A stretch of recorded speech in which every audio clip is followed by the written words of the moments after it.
Falomerabantsika tsy rehavindray hoe izao talata maraina fainambe folo ny volana jona izao misaotra an'Andriamanitra isika fa mbola meny tombonandro indray ary andray ny teniny isika amin'ity maraina ity fa dia miaraham-banao amin'ny fomba manokana izahay izy. Olentevantsika amin'ny mofon'aina an'io raha dia vavaka isika.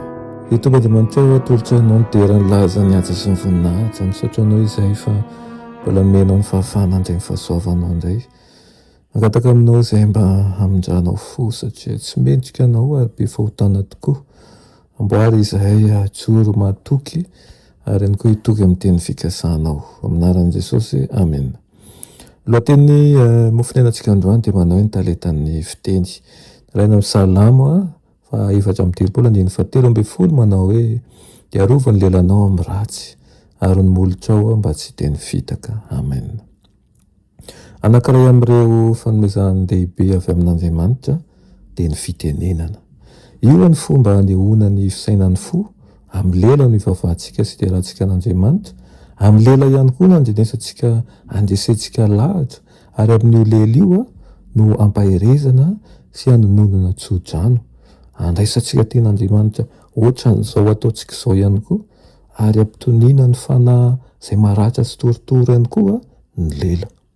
Amin'ny lela no ambarana amintsika an'ireo zava-mahatalanjo ny fahasoavan'Andriamanitra.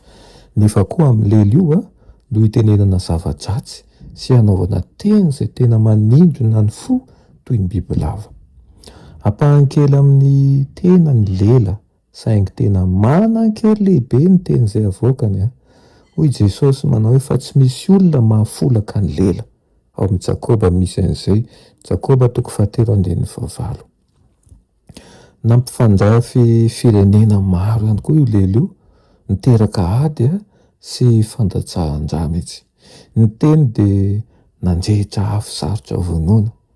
Misy fisainana ataon'ny Satana ao an-tsaina izay tsy tokony ambaran'ny kristianina na oviana dia ny valiteny feno fanevatevana, ny teny feno fangidiana sy fahatezerana, ny fiampangana feno halozana sy fanendrikendrehana dia samy avy aminy. Ferifery moa ireo teny tononona izay tsy manao afa-tsy ny mandratra ireo izay manonona azy sy izay mandrehana izany. Ny teny mahery mandona ny fo ary mamono filan-dratsy ao anatiny.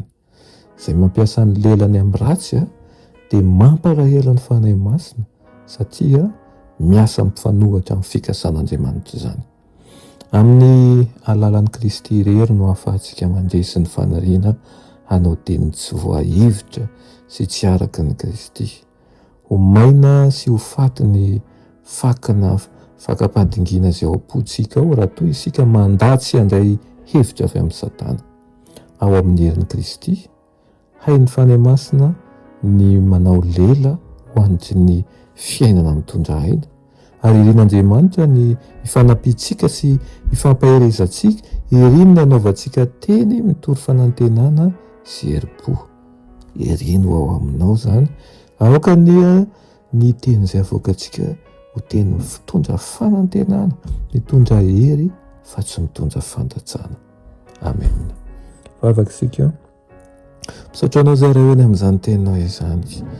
Ampio izahay mba ho takan'izany tokoa ny iseho amin'ny fiainanay izay rehetra ampiasainay na amin'ny lelanay na amin'ny fisainanay na amin'ny ataonay dia aoka hanomezana voninahitra an'Andriamanitra sy hanasoavanay ny manodidina anay hatrany.